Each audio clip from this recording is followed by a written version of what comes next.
तो शौहर कहता कि इतनी बावफा बीवी को मैं कैसे छोड़ूं, इतनी वफादार बीवी को कैसे छोड़ूं, कैसे इसको अपनी जिंदगी से दूर करूं।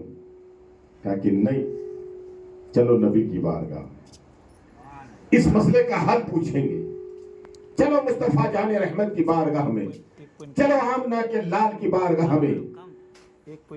दोनों चले चले, चलते चलते, आगे आगे आगे शौहर है, पीछे पीछे बीवी है। चले चले, कुछ दूर चले।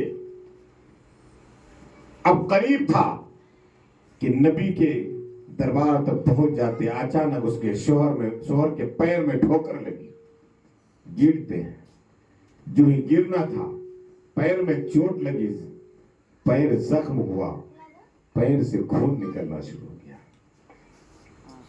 क्या हुआ? ठोकर लगी, गिरे, पैर जख्म हुआ, खून निकलना शुरू हुआ। जो ही खून निकलना शुरू हुआ, बीवी आगे बढ़ती है, दौड़कर उन्हें उठाती है, अपना दुपट्टा फाड़ती है, अपना दुपट्टा फाड़ती है और उसमें पट्टी बांधती है। शौहर टकटकी बांध के देख रहा है, मामला समझ में नहीं आ रहा, हमसे छुटकारा चाह रही है, फिर इतनी वफादारी, फिर इतनी मोहब्बत। अपना थोड़ी सी क्या जख्म हुई, थोड़ा खून क्या निकला कि अपना दुपट्टा फाड़ कर जो है फौरन मेरे पैर में पट्टी बांधी, खून निकलने बहने नहीं दिया। आखिर मामला क्या है? शौहर कहता है ये मामला क्या है?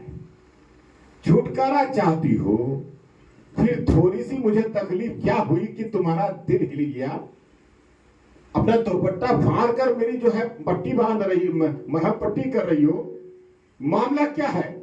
तो बीवी कहती है, मेरे सरताज, अब हमें तलाक नहीं चाहिए, वापस चलिए। अब हमें छुटकारा नहीं चाहिए, अब हमें तलाक नहीं चाहिए, वापस चलिए। कहा कि नहीं, वापस नहीं जाऊंगा, पहले हमें तुम्हारे दिल में जो बात घुट रही है, तुम्हारे दिल में जो बात है वो पहले जाहिर करो, तभी यहां से वापस जाऊंगा। कहा कि हमें अब छुटकारा नहीं चाहिए ना, अब तलाक नहीं चाहिए, अब साथ रहेंगे, चलिए घर चलिए। कहा कि नहीं, आखिर क्यों चाह रहे थे तलाक, अब क्यों नहीं चाह रही हो, मामला क्या है, तुम्हारे दिल में बात क्या है? तो बीवी कहती है, मेरे सरताज, मैंने ये सुना है कि जिसको तकलीफ न हो, जिसको दर्द न हो, जिसको परेशानी न हो, जिसको मुसीबत न हो, जिंदगी में कोई तकलीफ, कम, मुसीबत, परेशानी न हो, तो गोया उससे अल्लाह नाराज है, गोया उससे अल्लाह नाराज है।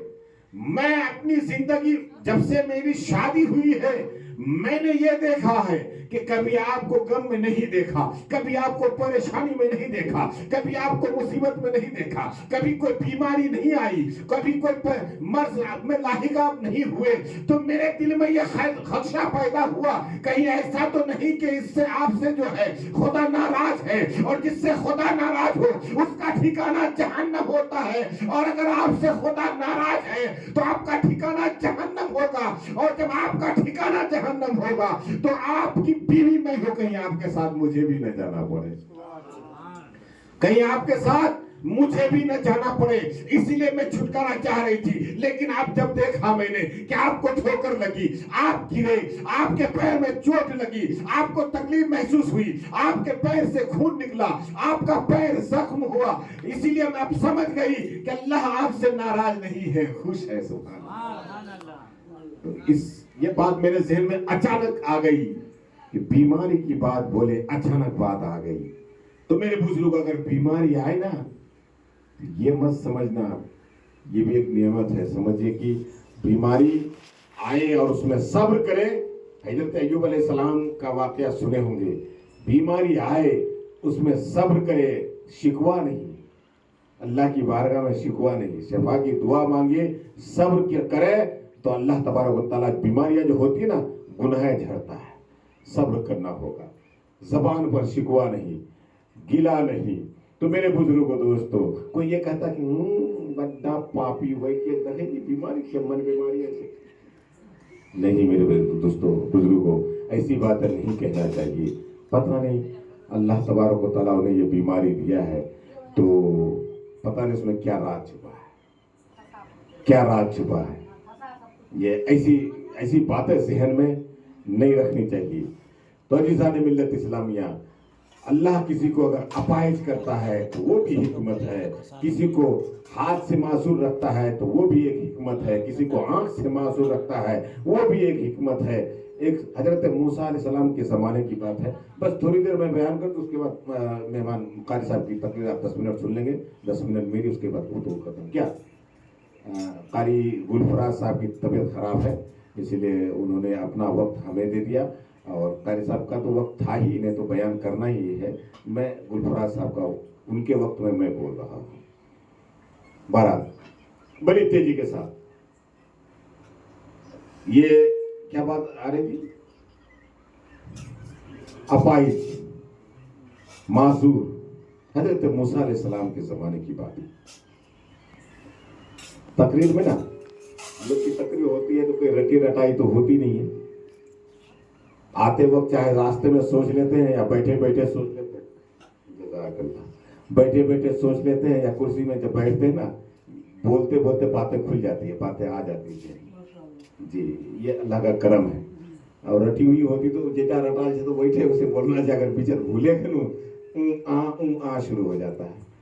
तुम्हारा रटी हुई तकरीर तौलबा लोग करते हैं, हम लोग जब पढ़ते थे उस वक्त रट के करना पड़ता था, और जब रट लेते हैं जो ना, रटना पड़ता ही है, उस वक्त रटे हैं जो रटे हैं तो फिर वो है जहन में, बाकी भी खुलती जाती है बातें। तो हजरत मूसा, वक्त न लेकर मैं बता दूं, हजरत मूसा अलैहिस्सलाम का जमाना, एक रास्ते से गुजर रहे हैं, एक तालाब है, एक तालाब है। किसी को कभी कोई मासूर देख कर ना उसे हकारत की निगाह से मत देखना। जा रहे, एक तालाब है, कई बच्चे नहा रहे हैं। हमरा अपनी जबान में क्या बोलते हैं, डोल खेलना। बचपन में खेले हैं ना, कोई पानी में डोल खेलते हैं, कोई गाज में डोल खेले हैं बचपन में। तो पानी में होता ना, इसको वो पकड़ना, वो उसको पकड़ना, मस्ती करना, खेलना कूदना, नहाना, डुबकी लगाना, तैरना। चंद बच्चे पानी में मस्ती कर रहे हैं, डुबकी लगा रहे हैं, तैर रहे हैं, कर रहे हैं। एक बच्चा बैठा हुआ। हजरत मूसा अलैहिस्सलाम ने पूछा, बाबू सब नहा रहे हैं, मस्ती कर रहे हैं, डुबकी लगा रहे हैं, कर रहे हैं, तुम क्यों नहीं? तुम भी जाओ, डुबकी लगाओ, नहाओ। कहा कि हुजूर मैं नाबीना हूं, मैं आंख से मासूर हूं, मेरी आंखें नहीं है, आंख से अंधा हूं। अगर मेरी आंखें होती तो मैं भी जाता। मेरी भी तमन्ना अंगड़ाइयां ले रही है, मैं भी चाह रहा हूं कि मैं भी जाऊं, नहाऊं, डुबकी लगाऊं, लेकिन अंधा हूं, आंखें नहीं है, आंखों में रोशनी नहीं है। कहा कि अगर आंखों में रोशनी आ जाए तो नहाओगे, तुम भी तैरोगे, तुम भी डुबकी लगाओगे, खेलोगे? कहा कि हाँ। हजरत मूसा अलैहिस्सलाम ने अपना दस्ते शफ़क़त फेरा, उनकी आंखों में बीनाई आ गई। सुभान अल्लाह, उनकी आंखों में बीनाई आ गई। जब उनकी आंखों में रोशनी आई, खुशी के मारे झूम गया, मचल गया। रोशनी आई ना, पहले तो अंधेरा ही अंधेरा था, रोशनी आई, मचल गया।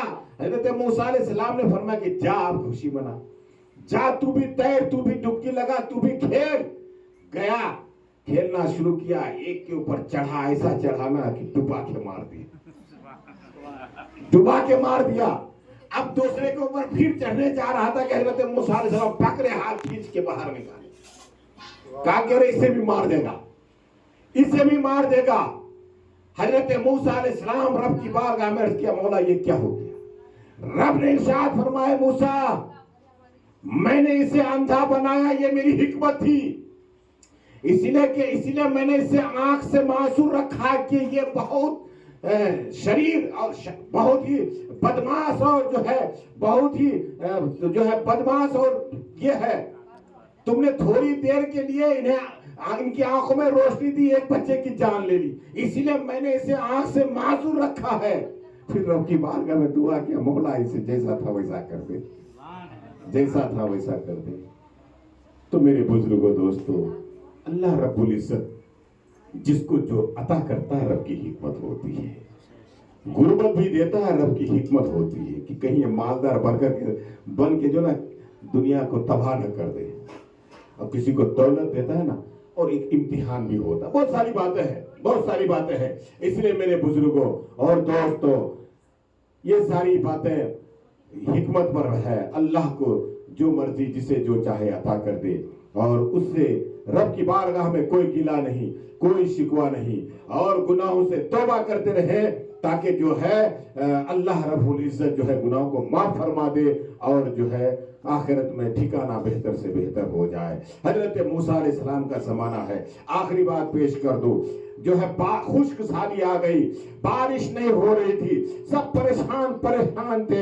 हजरत मूसा अलैहिस्सलाम की बारगाह में जो है पहुंचते तमाम लोग और अर्ज करते हैं कि मूसा अलैहिस्सलाम, आप अल्लाह के नबी हैं, आप दुआ फरमा दें कि बारिश हो जाए, फसल खत्म हो रहा है, और जो है दरख्त सूख सूख कर जो है मर रहा है, और जानवर परेशान है, लोग परेशान है पानी के बगैर। जो है अभी की तरह नहीं था कि नल कुआं ट्यूबवेल हावी जावी सब है। उस वक्त जो है कुदरती पानी जो है, कुदरत का जो बारिश का पानी होता है, वो पानी या कुआं इस सब का इंतजाम जो है इस्तेमाल होता था। हजरत मूसा अलैहिस्सलाम की बारगाह में अर्ज किया,